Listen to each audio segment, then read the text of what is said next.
సాధువెల్లి గ్రామంలోని 7వ వార్డు కుమారస్వామి గారు వార్డు సభ్యులుగా ఎన్నికారు. వారికి కంగ్రాచులేషన్ ముందుగా.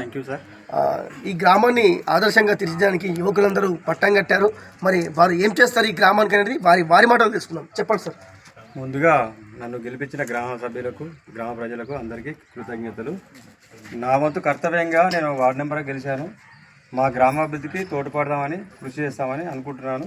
ఏ ప్రాబ్లం కానీ మా అందరి సమక్షంలో గ్రామస్తుల సలహాలు తీసుకొని అందరి సమక్షంలో తీర్చుకుంటాం. ప్లస్ ఏంటంటే మాకు కాంగ్రెస్ ఎమ్మెల్యే గారు ఐలన్న గారు ఉన్నారు. వారి ఆధ్వర్యంలో మేము అన్ని సమస్యలు తీసుకుంటామని ఈ సందర్భంగా మనవి చేస్తున్నాం. ఓకే, ఇక్కడ ఉన్న బీర్లా ఐలయ్య గారు కూడా యువకులను చాలా ప్రోత్సహిస్తున్నారు. రాజకీయం కూడా వారికి మంచి అవకాశాన్ని కల్పించారు కాబట్టి ఎమ్మెల్యే గారికి కూడా ధన్యవాదాలు.